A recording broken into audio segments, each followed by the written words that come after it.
The Adventures of Sherlock Holmes, by Sir Arthur Conan Doyle. Adventure 4. The Boscombe Valley Mystery. We were seated at breakfast one morning, my wife and I, when the maid brought in a telegram. It was from Sherlock Holmes, and ran in this way: "Have you a couple of days to spare? Have just been wired for from the west of England in connection with Boscombe Valley tragedy. Shall be glad if you will come with me. Air and scenery perfect. Leave Paddington by the 11:15. "What do you say, dear?" said my wife, looking across at me. "Will you go?" "I really don't know what to say. I have a fairly long list at present." "Oh, Anstruther would do your work for you. You have been looking a little pale lately. I think that the change would do you good, and you are always so interested in Mr. Sherlock Holmes's cases." "I should be ungrateful if I were not, seeing what I gained through one of them," I answered. "But if I am to go, I must pack at once, for I have only half an hour." My experience of camp life in Afghanistan had at least had the effect of making me a prompt and ready traveller. My wants were few and simple, so that in less than the time stated I was in a cab with my valise, rattling away to Paddington Station. Sherlock Holmes was pacing up and down the platform, his tall, gaunt figure made even gaunter and taller by his long grey travelling cloak and close-fitting cloth cap. "It is really very good of you to come, Watson," said he. "It makes a considerable difference to me, having someone with me on whom I can thoroughly rely. Local aid is always either worthless or else biased. If you will keep the two corner seats, I shall get the tickets." We had the carriage to ourselves, save for an immense litter of papers which Holmes had brought with him. Among these he rummaged and read, with intervals of note-taking and of meditation, until we were past Reading. Then he suddenly rolled them all into a gigantic ball, and tossed them up on to the rack. "Have you heard anything of the case?" he asked. "Not a word. I have not seen a paper for some days." "The London press has not had very full accounts. I have just been looking through all the recent papers in order to master the particulars. It seems, from what I gather, to be one of those simple cases which are so extremely difficult." "That sounds a little paradoxical." "But it is profoundly true. Singularity is almost invariably a clue. The more featureless and commonplace a crime is, the more difficult it is to bring it home.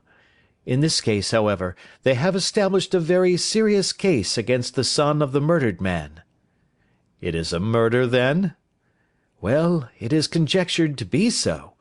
I shall take nothing for granted until I have the opportunity of looking personally into it.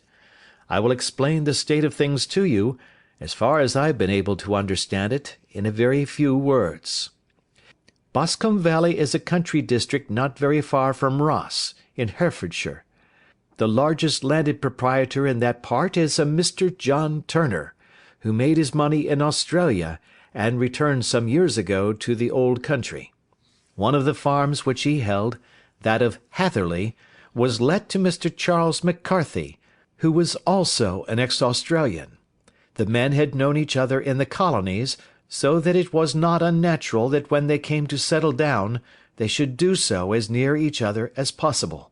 Turner was apparently the richer man, so McCarthy became his tenant, but still remained, it seems, upon terms of perfect equality, as they were frequently together. McCarthy had one son, a lad of 18, and Turner had an only daughter of the same age, but neither of them had wives living. They appeared to have avoided the society of the neighbouring English families, and to have led retired lives, though both the McCarthys were fond of sport, and were frequently seen at the race meetings of the neighbourhood. McCarthy kept two servants, a man and a girl. Turner had a considerable household, some half-dozen at the least. That is as much as I have been able to gather about the families. Now for the facts. On June 3rd, that is, on Monday last, McCarthy left his house at Hatherley about 3 in the afternoon, and walked down to the Boscombe Pool, which is a small lake formed by the spreading out of the stream which runs down the Boscombe valley. He had been out with his serving man in the morning at Ross, and he had told the man that he must hurry, as he had an appointment of importance to keep at 3. From that appointment he never came back alive. From Hatherley farmhouse to the Boscombe pool is 1/4 of a mile, and 2 people saw him as he passed over this ground. One was an old woman, whose name is not mentioned, and the other was William Crowder, a gamekeeper in the employ of Mr. Turner. Both these witnesses depose that Mr. McCarthy was walking alone. The gamekeeper adds that within a few minutes of his seeing McCarthy pass, he had seen his son, Mr. James McCarthy, going the same way with a gun under his arm. To the best of his belief, the father was actually in sight at the time, and the son was following him. He thought no more of the matter until he heard in the evening of the tragedy that had occurred. The 2 McCarthys were seen after the time when William Crowder, the gamekeeper, lost sight of them. The Boscombe pool is thickly wooded round, with just a fringe of grass and of reeds around the edge. A girl of 14, Patience Moran, who is the daughter of the lodge-keeper of the Boscombe Valley estate, was in one of the woods, picking flowers. She states that while she was there she saw, at the border of the wood and close by the lake, Mr. McCarthy and his son, and that they appeared to be having a violent quarrel. She heard Mr. McCarthy the elder using very strong language to his son, and she saw the latter raise up his hand as if to strike his father. She was so frightened by their violence that she ran away and told her mother, when she reached home, that she had left the 2 McCarthys quarrelling near Boscombe pool, and that she was afraid that they were going to fight. She had hardly said the words when young Mr. McCarthy came running up to the lodge to say that he had found his father dead in the wood, and to ask for the help of the lodge keeper. He was much excited, without either his gun or his hat, and his right hand and sleeve were observed to be stained with fresh blood. On following him, they found the dead body stretched out upon the grass beside the pool. The head had been beaten in by repeated blows of some heavy and blunt weapon. The injuries were such as might very well have been inflicted by the butt end of his son's gun, which was found lying on the grass within a few paces of the body. Under these circumstances the young man was instantly arrested, and a verdict of wilful murder having been returned at the inquest on Tuesday, he was on Wednesday brought before the magistrates at Ross, who have referred the case to the next assizes. Those are the main facts of the case, as they came out before the coroner and the police court. "I could hardly imagine a more damning case," I remarked. "If ever circumstantial evidence pointed to a criminal, it does so here." "Circumstantial evidence is a very tricky thing," answered Holmes thoughtfully. "It may seem to point very straight to one thing, but if you shift your own point of view a little, you will find it pointing in an equally uncompromising manner to something entirely different. It must be confessed, however, that the case looks exceedingly grave against the young man, and it is very possible that he is indeed the culprit.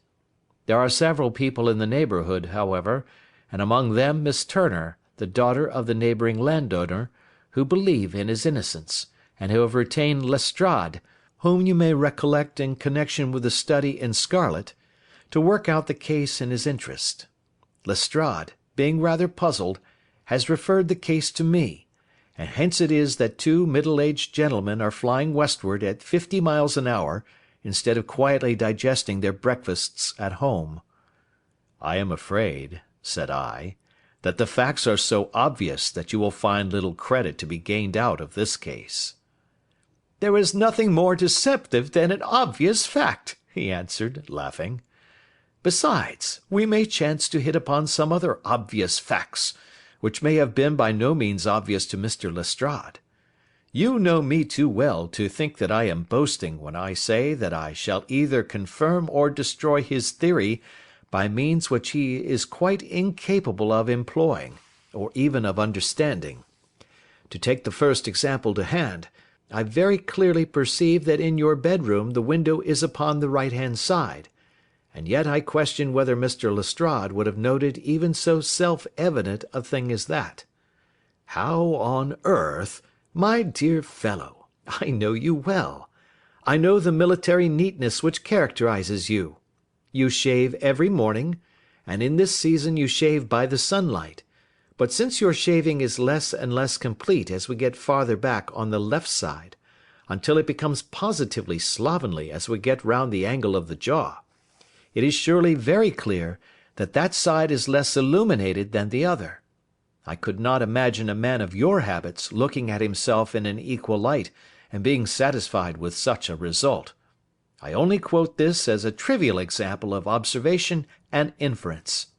Therein lies my métier, and it is just possible that it may be of some service in the investigation which lies before us. There are one or two minor points which were brought out in the inquest, and which are worth considering. What are they? It appears that his arrest did not take place at once, but after the return to Hatherley Farm. On the inspector of constabulary informing him that he was a prisoner, he remarked that he was not surprised to hear it, and that it was no more than his deserts. This observation of his had the natural effect of removing any traces of doubt which might have remained in the minds of the coroner's jury. "It was a confession," I ejaculated. "No, for it was followed by a protestation of innocence." "Coming on the top of such a damning series of events, it was at least a most suspicious remark." "On the contrary," said Holmes, "it is the brightest rift which I can at present see in the clouds. However innocent he might be, he could not be such an absolute imbecile as not to see that the circumstances were very black against him. Had he appeared surprised at his own arrest, or feigned indignation at it, I should have looked upon it as highly suspicious, because such surprise or anger would not be natural under the circumstances, and yet might appear to be the best policy to a scheming man. His frank acceptance of the situation marks him as either an innocent man, or else as a man of considerable self-restraint and firmness. As to his remark about his deserts, it was also not unnatural if you consider that he stood beside the dead body of his father, and that there is no doubt that he had that very day so far forgotten his filial duty as to bandy words with him, and even, according to the little girl whose evidence is so important, to raise his hand as if to strike him. The self-reproach and contrition which are displayed in his remark appear to me to be the signs of a healthy mind rather than of a guilty one." I shook my head. "Many men have been hanged on far slighter evidence," I remarked. "So they have, and many men have been wrongfully hanged." "What is the young man's own account of the matter?" "It is, I'm afraid, not very encouraging to his supporters, though there are one or two points in it which are suggestive. You will find it here, and may read it for yourself." He picked out from his bundle a copy of the local Herefordshire paper, and having turned down the sheet, he pointed out the paragraph in which the unfortunate young man had given his own statement of what had occurred. I settled myself down in the corner of the carriage, and read it very carefully. It ran in this way: "Mr. James McCarthy, the only son of the deceased, was then called and gave evidence as follows: I had been away from home for 3 days at Bristol, and had only just returned upon the morning of last Monday, the 3rd. My father was absent from home at the time of my arrival, and I was informed by the maid that he had driven over to Ross with John Cobb, the groom. Shortly after my return I heard the wheels of his trap in the yard, and looking out of my window, I saw him get out and walk rapidly out of the yard, though I was not aware in which direction he was going. I then took my gun and strolled out in the direction of the Boscombe pool, with the intention of visiting the rabbit warren which is upon the other side. On my way I saw William Crowder, the gamekeeper, as he had stated in his evidence, but he is mistaken in thinking that I was following my father. I had no idea that he was in front of me. When about 100 yards from the pool I heard a cry of "Coo-ee!" which was a usual signal between my father and myself. I then hurried forward, and found him standing by the pool. He appeared to be much surprised at seeing me, and asked me rather roughly what I was doing there. A conversation ensued which led to high words and almost to blows, for my father was a man of a very violent temper. Seeing that his passion was becoming ungovernable, I left him, and returned towards Hatherley Farm. I had not gone more than 150 yards, however, when I heard a hideous outcry behind me, which caused me to run back again. I found my father expiring upon the ground, with his head terribly injured. I dropped my gun and held him in my arms, but he almost instantly expired. I knelt beside him for some minutes, and then made my way to Mr. Turner's lodge-keeper, his house being the nearest, to ask for assistance. I saw no one near my father when I returned, and I have no idea how he came by his injuries. He was not a popular man, being somewhat cold and forbidding in his manners, but he had, as far as I know, no active enemies. I know nothing further of the matter. The Coroner: Did your father make any statement to you before he died? Witness: He mumbled a few words, but I could only catch some allusion to a rat. The Coroner: What did you understand by that?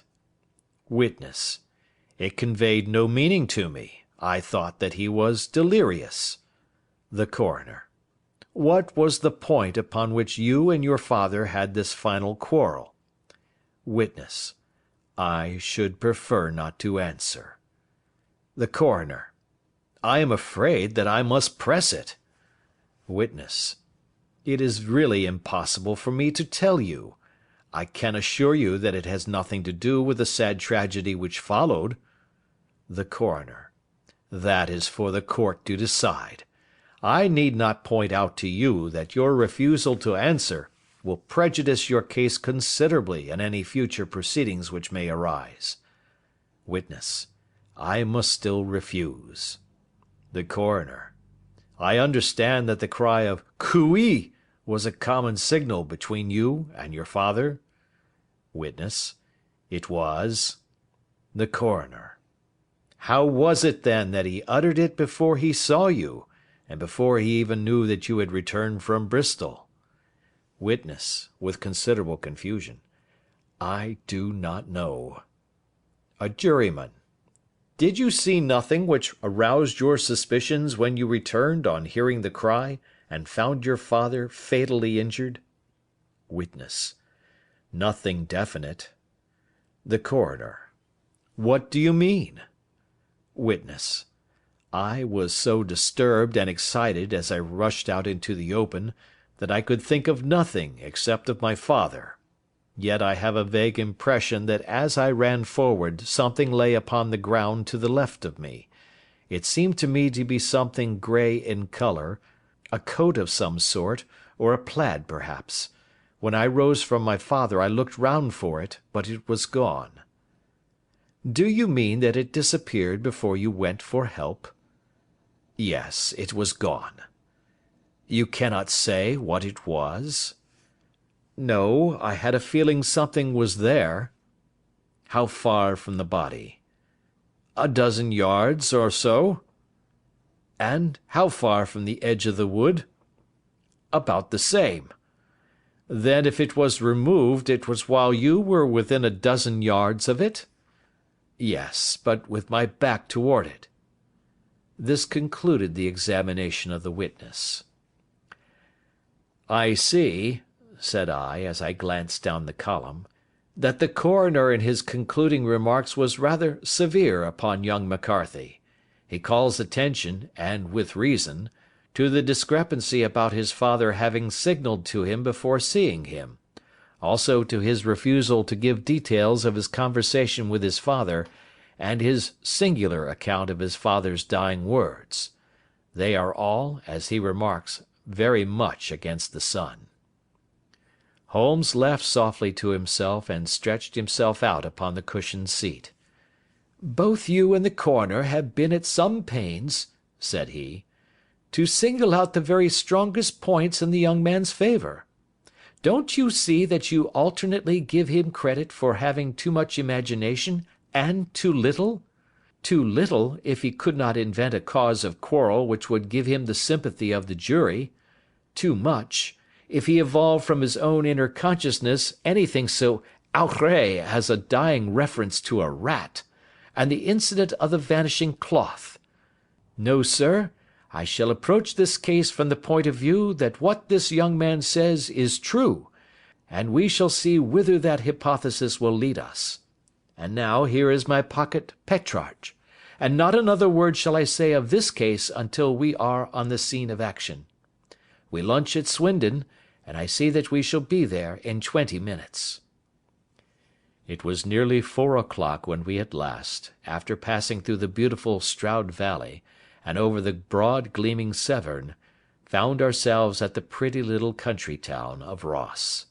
A lean, ferret-like man, furtive and sly-looking, was waiting for us upon the platform. In spite of the light brown dust-coat and leather leggings which he wore in deference to his rustic surroundings, I had no difficulty in recognising Lestrade, of Scotland Yard. With him we drove to the Hereford Arms, where a room had already been engaged for us. "I have ordered a carriage," said Lestrade, as we sat over a cup of tea. "I knew your energetic nature, and that you would not be happy until you had been on the scene of the crime." "It was very nice and complimentary of you," Holmes answered. "It is entirely a question of barometric pressure." Lestrade looked startled. "I do not quite follow," he said. "How is the glass? 29, I see. No wind, and not a cloud in the sky. I have a caseful of cigarettes here which need smoking, and the sofa is very much superior to the usual country hotel abomination. I do not think that it is probable that I shall use the carriage to-night." Lestrade laughed indulgently. "You have, no doubt, already formed your conclusions from the newspapers," he said. "The case is as plain as a pikestaff, and the more one goes into it, the plainer it becomes. Still, of course, one can't refuse a lady, and such a very positive one too. She has heard of you, and would have your opinion, though I repeatedly told her that there was nothing which you could do which I have not already done. Why, bless my soul, here is her carriage at the door." He had hardly spoken before there rushed into the room one of the most lovely young women that I have ever seen in my life. Her violet eyes shining, her lips parted, a pink flush upon her cheeks, all thought of her natural reserve lost in her overpowering excitement and concern. "Oh, Mr. Sherlock Holmes!" she cried, glancing from one to the other of us, and finally, with a woman's quick intuition, fastening upon my companion. "I am so glad that you have come. I have driven down to tell you so. I know that James didn't do it. I know it, and I want you to start upon your work knowing it, too. Never let yourself doubt upon that point. We have known each other since we were little children, and I know his faults as no one else does, but he is too tender-hearted to hurt a fly. Such a charge is absurd to anyone who really knows him."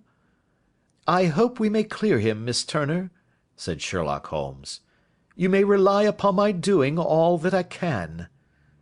"But you have read the evidence? You have formed some conclusion? Do you not see some loophole, some flaw? Do you not yourself think that he is innocent?" "I think that it is very probable." "There now!" she cried, throwing back her head and looking defiantly at Lestrade. "You hear? He gives me hopes." Lestrade shrugged his shoulders. "I am afraid that my colleague has been a little quick in forming his conclusions," he said. "But he is right. Oh, I know that he is right. James never did it, and about his quarrel with his father, I am sure that the reason why he would not speak about it to the coroner was because I was concerned in it." "In what way?" asked Holmes. it is no time for me to hide anything. James and his father had many disagreements about me. Mr. McCarthy was very anxious that there should be a marriage between us. James and I have always loved each other as brother and sister, but of course he is young and has seen very little of life yet, well, he naturally did not wish to do anything like that yet. And there were quarrels, and this I am sure was one of them." "And your father?" asked Holmes. "Was he in favour of such a union?" "No, he was quite averse to it also. No one but Mr. McCarthy was in favour of it." A quick blush passed over her fresh young face as Holmes shot one of his keen, questioning glances at her. "Thank you for this information," said he. "May I see your father if I call to-morrow?" "I am afraid the doctor won't allow it." "The doctor?" "Yes. Have you not heard? Poor father has never been strong for years back, but this has broken him down completely. He is taken to his bed, and Dr. Willows says that he is a wreck, and that his nervous system is shattered. Mr. McCarthy was the only man alive who had known Dad in the old days in Victoria." "Ha! In Victoria! That is important." "Yes, at the mines." "Quite so, at the gold mines, where, as I understand, Mr. Turner made his money." "Yes, certainly." "Thank you, Miss Turner. You have been of material assistance to me." "You will tell me if you have any news to-morrow. No doubt you will go to the prison to see James. Oh, if you do, Mr. Holmes, do tell him that I know him to be innocent." "I will, Miss Turner."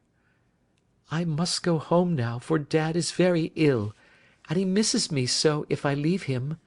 Good-bye, and God help you in your undertaking." She hurried from the room as impulsively as she had entered, and we heard the wheels of her carriage rattle off down the street. "I am ashamed of you, Holmes," said Lestrade with dignity after a few minutes' silence.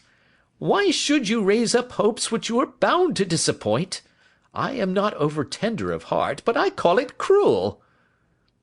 "I think that I see my way to clearing James McCarthy," said Holmes. "Have you an order to see him in prison?"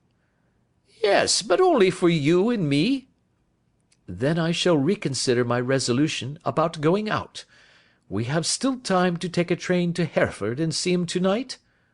"Ample." "Then let us do so. Watson, I fear that you will find it very slow, but I shall only be away a couple of hours." I walked down to the station with them, and then wandered through the streets of the little town, finally returning to the hotel, where I lay upon the sofa and tried to interest myself in a yellow-backed novel. The puny plot of the story was so thin, however, when compared to the deep mystery through which we were groping, and I found my attention wander so continually from the action to the fact, that I at last flung it across the room and gave myself up entirely to a consideration of the events of the day. Supposing that this unhappy young man's story were absolutely true, then what hellish thing, what absolutely unforeseen and extraordinary calamity, could have occurred between the time when he parted from his father and the moment when, drawn back by his screams, he rushed into the glade? It was something terrible and deadly. What could it be? Might not the nature of the injuries reveal something to my medical instincts? I rang the bell, and called for the weekly county paper, which contained a verbatim account of the inquest.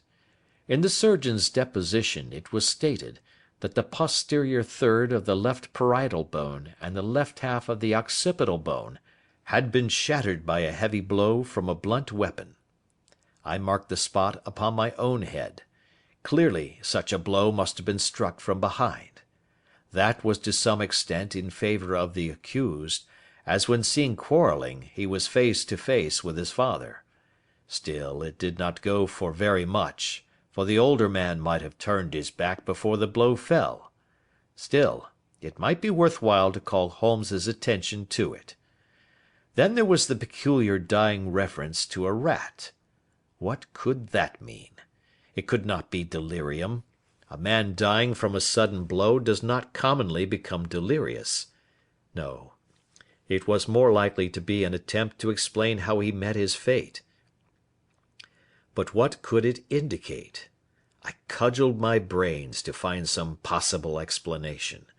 And then the incident of the grey cloth seen by young McCarthy.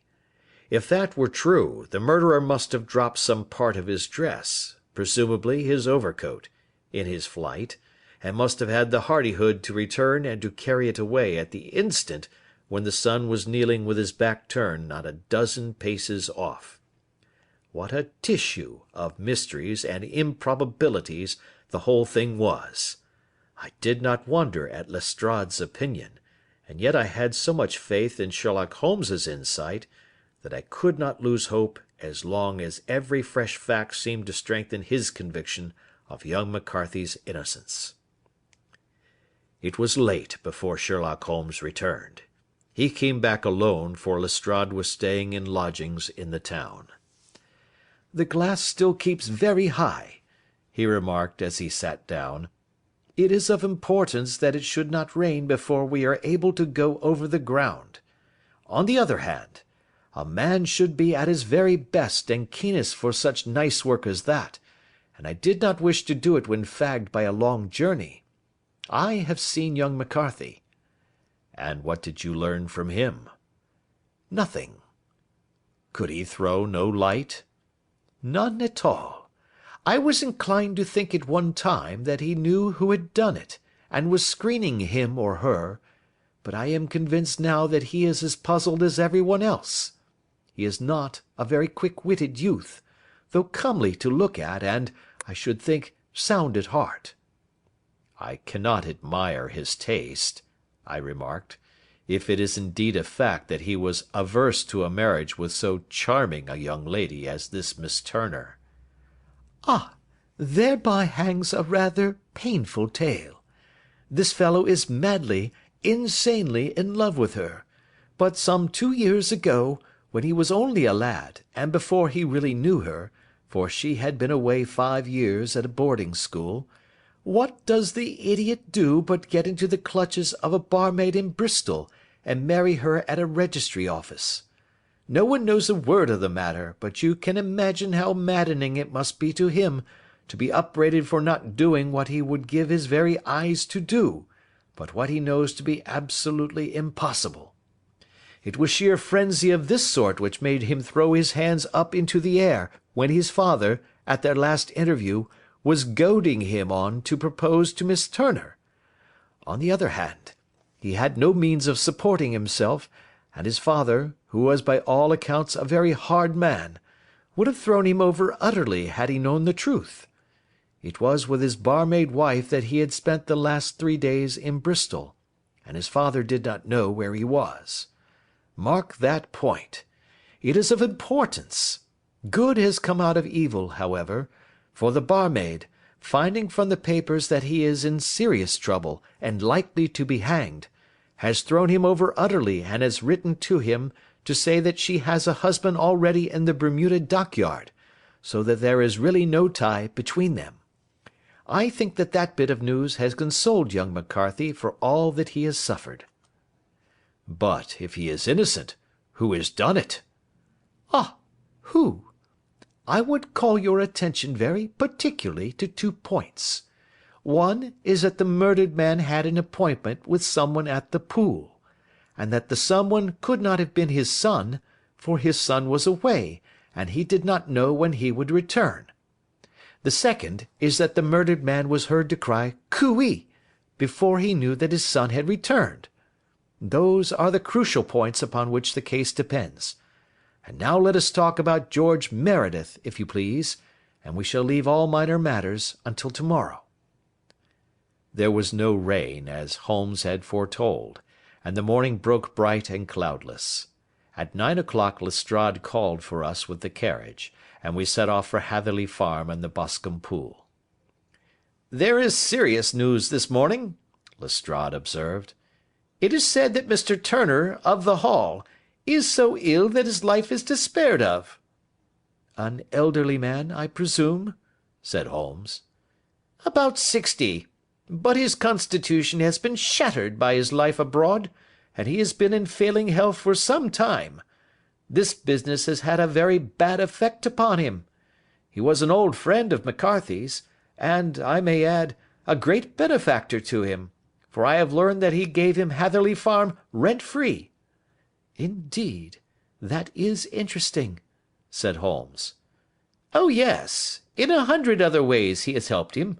Everybody about here speaks of his kindness to him.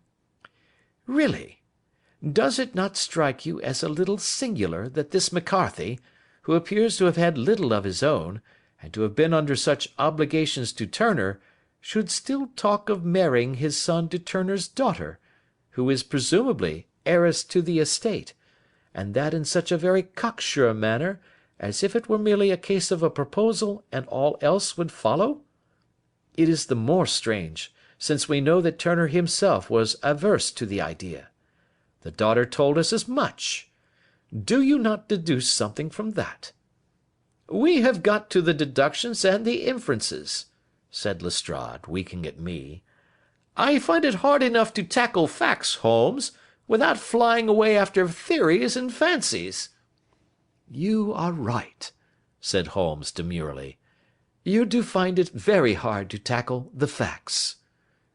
"Anyhow, I have grasped one fact which you seem to find it difficult to get hold of," replied Lestrade with some warmth. "And that is?" "That McCarthy Senior met his death from McCarthy Junior, and that all theories to the contrary are the merest moonshine." "Well, moonshine is a brighter thing than fog," said Holmes, laughing. "But I am very much mistaken if this is not Hatherley Farm upon the left." "Yes, that is it."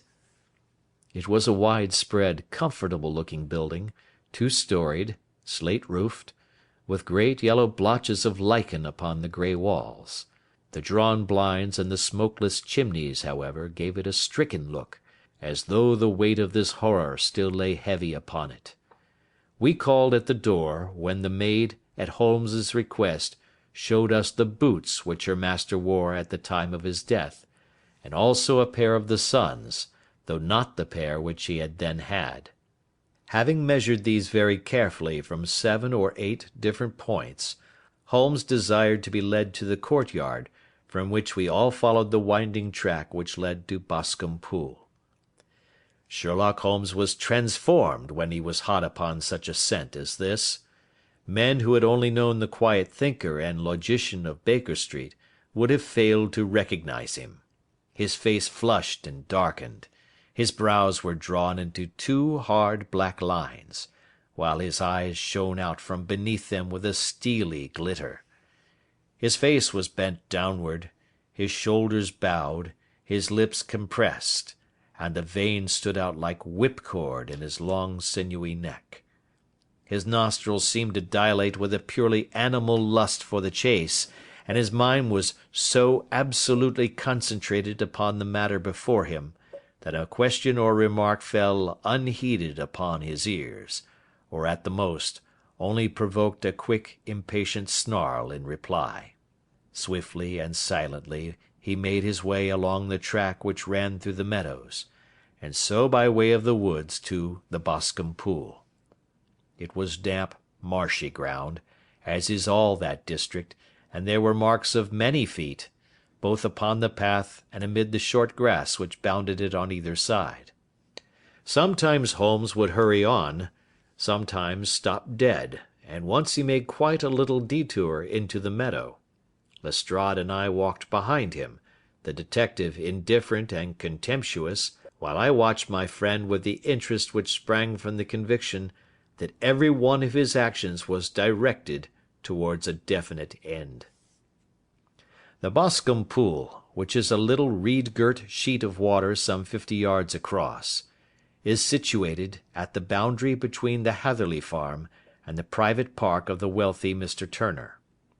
Above the woods which lined it upon the farther side we could see the red jutting pinnacles which mark the site of the rich landowner's dwelling. On the Hatherley side of the pool the woods grew very thick, and there was a narrow belt of sodden grass 20 paces across, between the edge of the trees and the reeds which lined the lake.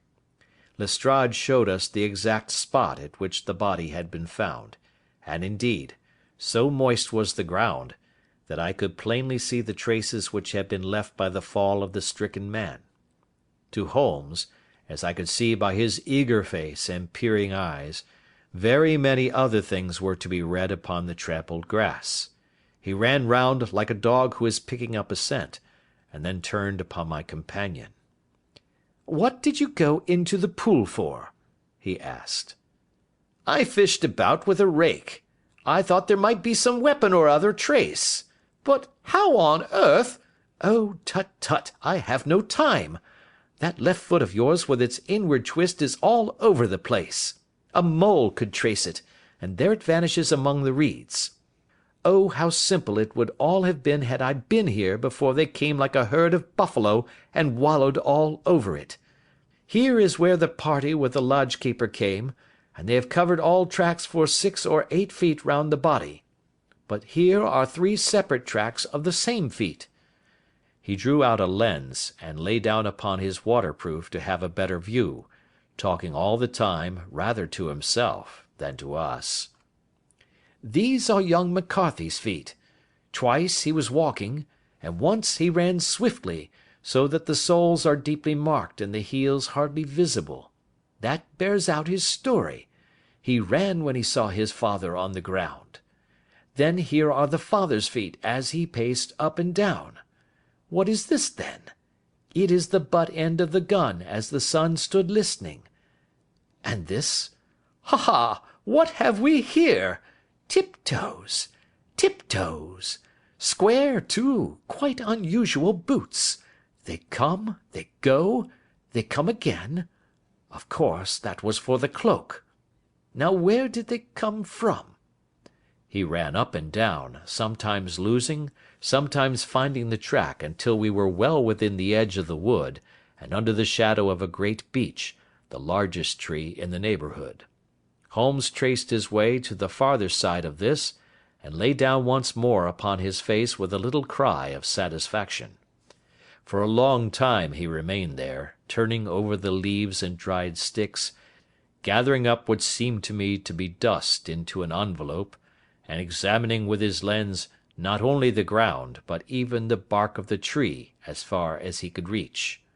A jagged stone was lying among the moss, and this also he carefully examined and retained. Then he followed a pathway through the wood until he came to the high road, where all traces were lost. "It has been a case of considerable interest," he remarked, returning to his natural manner. "I fancy that this grey house on the right must be the lodge. I think that I will go in and have a word with Morin, and perhaps write a little note. Having done that, we may drive back to our luncheon. You may walk to the cab, and I shall be with you presently." It was about 10 minutes before we regained our cab and drove back into Ross, Holmes still carrying with him the stone which he had picked up in the wood. "This may interest you, Lestrade," he remarked, holding it out. "The murder was done with it." "I see no marks." "There are none." "How do you know, then?" "The grass was growing under it. It had only lain there a few days. There was no sign of a place whence it had been taken. It corresponds with the injuries. There is no sign of any other weapon." "And the murderer?"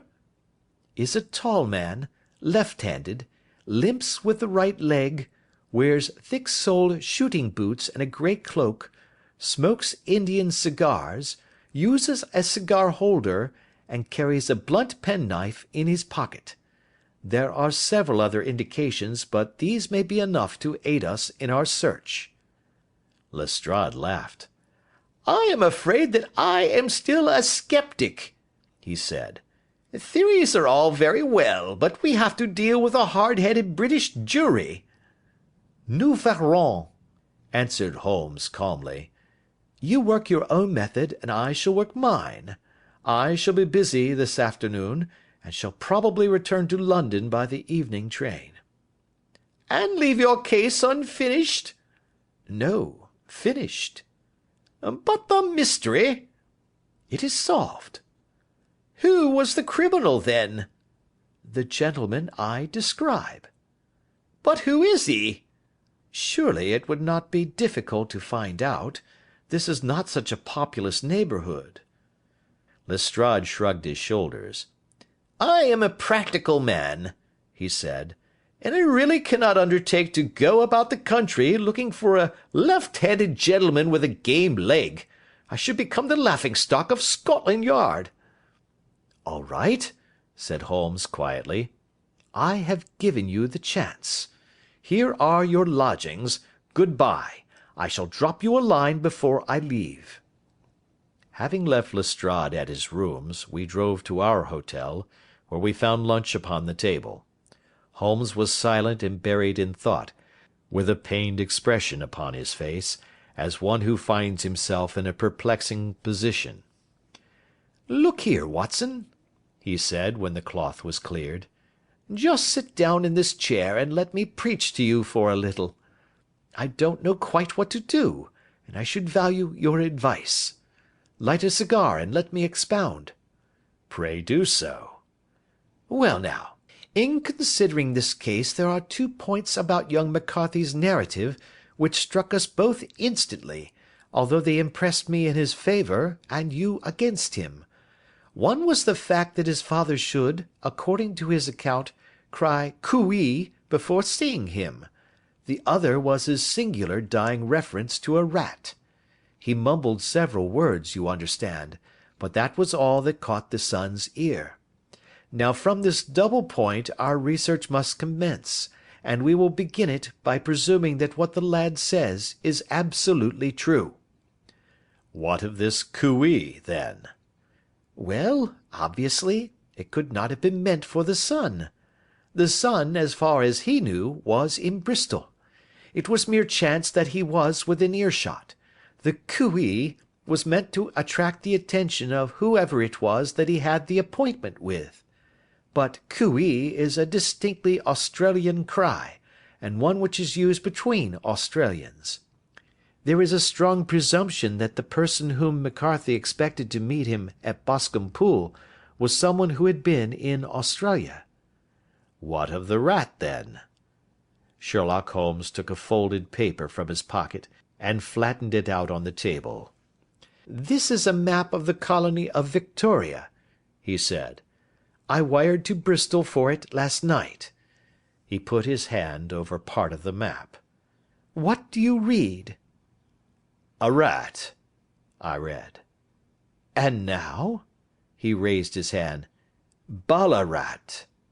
"Quite so. That was the word the man uttered, and of which his son only caught the last 2 syllables. He was trying to utter the name of his murderer, so and so of Ballarat." "It is wonderful!" I exclaimed. "It is obvious. And now you see I had narrowed the field down considerably. The possession of a grey garment was a 3rd point which, granting the son's statement to be correct, was a certainty. We have come now out of mere vagueness to the definite conception of an Australian from Ballarat with a grey cloak." "Certainly." "And one who was at home in the district, for the pool can only be approached by the farm or by the estate, where strangers could hardly wander." "Quite so." "Then comes our expedition of to-day. By an examination of the ground I gained the trifling details which I gave to that imbecile Lestrade, as to the personality of the criminal." "But how did you gain them?" "You know my method. It is founded upon the observation of trifles." "His height I know that you might roughly judge from the length of his stride. His boots, too, might be told from their traces." "Yes, they were peculiar boots." "But his lameness?" "The impression of his right foot was always less distinct than his left. He put less weight upon it. Why? Because he limped. He was lame." "But his left-handedness?" You were yourself struck by the nature of the injury as recorded by the surgeon at the inquest. The blow was struck from immediately behind, and yet was upon the left side. Now, how can that be unless it were by a left-handed man? He had stood behind that tree during the interview between the father and the son. He had even smoked there. I found the ash of a cigar, which my special knowledge of tobacco ashes enables me to pronounce as an Indian cigar. I have, as you know, devoted some attention to this, and written a little monograph on the ashes of 140 different varieties of pipe, cigar, and cigarette tobacco. Having found the ash, I then looked round and discovered the stump among the moss where he had tossed it. It was an Indian cigar, of the variety which are rolled in Rotterdam. And the cigar holder? I could see that the end had not been in his mouth. Therefore he used a holder. The tip had been cut off, not bitten off, but the cut was not a clean one, so I deduced a blunt penknife. Holmes, I said, you have drawn a net round this man from which he cannot escape, and you have saved an innocent human life as truly as if you had cut the cord which was hanging him. I see the direction in which all this points. The culprit is Mr. John Turner, cried the hotel waiter, opening the door of our sitting-room, and ushering in a visitor. The man who entered was a strange and impressive figure. His slow, limping step and bowed shoulders gave the appearance of decrepitude, and yet his hard, deep-lined, craggy features, and his enormous limbs showed that he was possessed of unusual strength of body and of character. His tangled beard, grizzled hair, and outstanding drooping eyebrows combined to give an air of dignity and power to his appearance, but his face was of an ashen white, while his lips and the corners of his nostrils were tinged with a shade of blue. It was clear to me at a glance that he was in the grip of some deadly and chronic disease. "Pray sit down on the sofa," said Holmes gently. "You had my note." "Yes, the lodge-keeper brought it up. You said that you wished to see me here to avoid scandal." "I thought people would talk if I went to the hall." "And why did you wish to see me?" He looked across at my companion with despair in his weary eyes, as though his question was already answered. "Yes," said Holmes, answering the look rather than the words. "It is so. I know all about McCarthy." The old man sank his face in his hands. "God help me!" he cried. "But I would not have let the young man come to harm. I give you my word that I would have spoken out if it went against him at the assizes."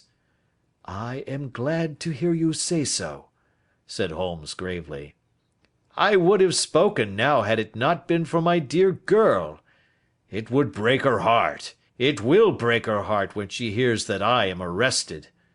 "It may not come to that," said Holmes. "What?" "I am no official agent. I understand that it was your daughter who required my presence here, and I am acting in her interests. Young McCarthy must be got off, however." "I am a dying man," said old Turner. "I have had diabetes for years. My doctor says it is a question whether I shall live a month. Yet I would rather die under my own roof than in a jail." Holmes rose and sat down at the table with his pen in his hand and a bundle of paper before him. "Just tell us the truth," he said. "I shall jot down the facts. You will sign it, and Watson here can witness it.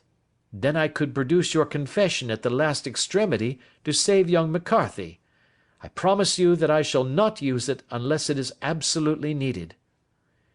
"It's as well," said the old man. "It's a question whether I shall live to the assizes, so it matters little to me, but I should wish to spare Alice the shock. And now I will make the thing clear to you. It has been a long time in the acting, but will not take me long to tell. You didn't know this dead man, McCarthy. He was a devil incarnate. I tell you that. God keep you out of the clutches of such a man as he. His grip has been upon me these 20 years, and he has blasted my life. I'll tell you first how I came to be in his power. It was in the early 60s at the diggings.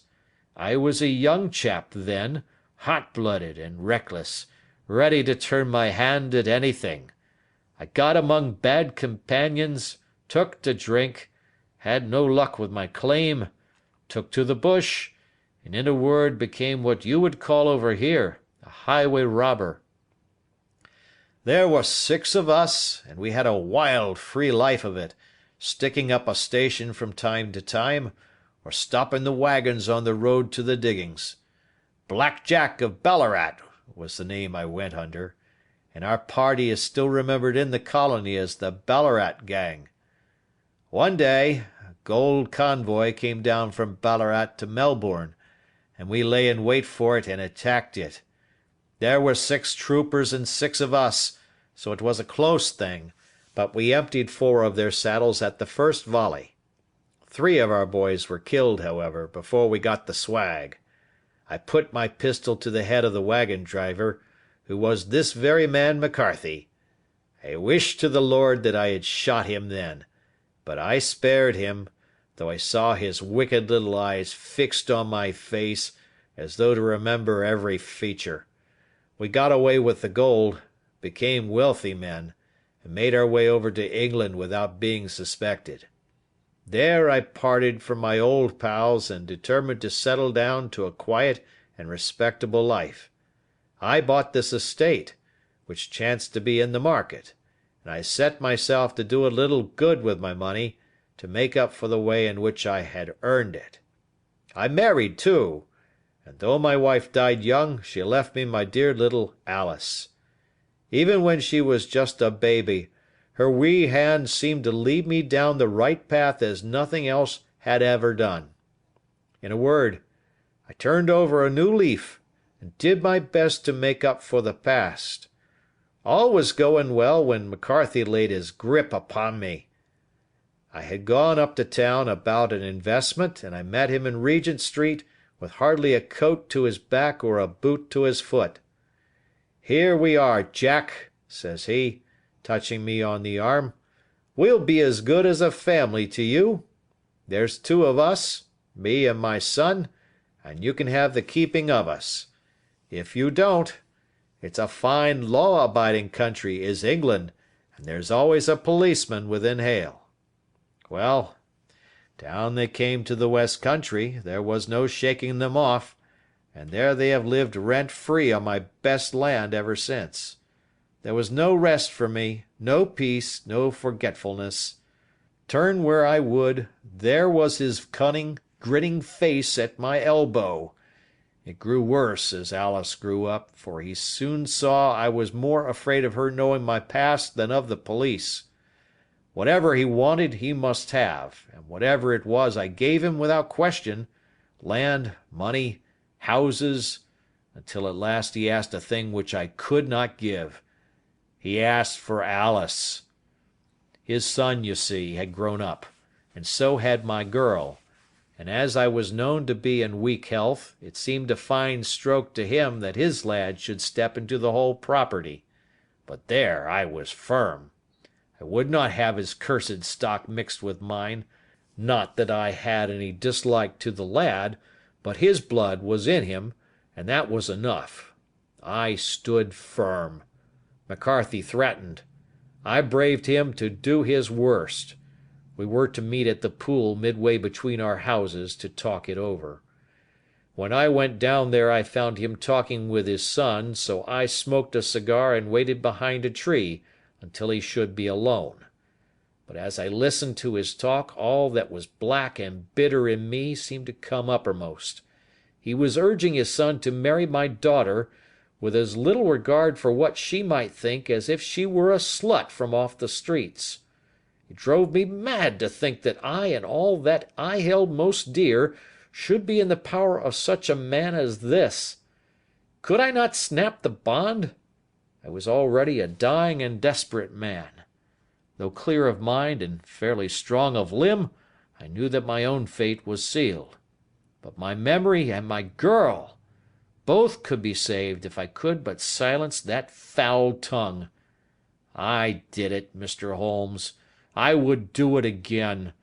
Deeply as I have sinned, I have led a life of martyrdom to atone for it. But that my girl should be entangled in the same meshes which held me was more than I could suffer.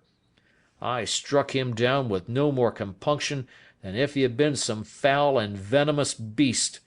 His cry brought back his son, but I had gained the cover of the wood, though I was forced to go back to fetch the cloak which I had dropped in my flight. That is the true story, gentlemen, of all that occurred." "Well, it is not for me to judge you," said Holmes, as the old man signed the statement which had been drawn out. "I pray that we may never be exposed to such a temptation." "I pray not, sir. And what do you intend to do?" "In view of your health, nothing. You are yourself aware that you will soon have to answer for your deed at a higher court than the assizes. I will keep your confession, and if McCarthy is condemned I shall be forced to use it. If not, it shall never be seen by mortal eye, and your secret, whether you be alive or dead, shall be safe with us." "Farewell, then," said the old man solemnly. "Your own deathbeds, when they come, will be the easier for the thought of the peace which you have given to mine." Tottering and shaking in all his giant frame, he stumbled slowly from the room. "God help us," said Holmes after a long silence. "Why does fate play such tricks with poor helpless worms? I never hear of such a case as this that I do not think of Baxter's words and say, 'There, but for the grace of God, goes Sherlock Holmes.'" James McCarthy was acquitted at the assizes on the strength of a number of objections which had been drawn out by Holmes and submitted to the defending counsel.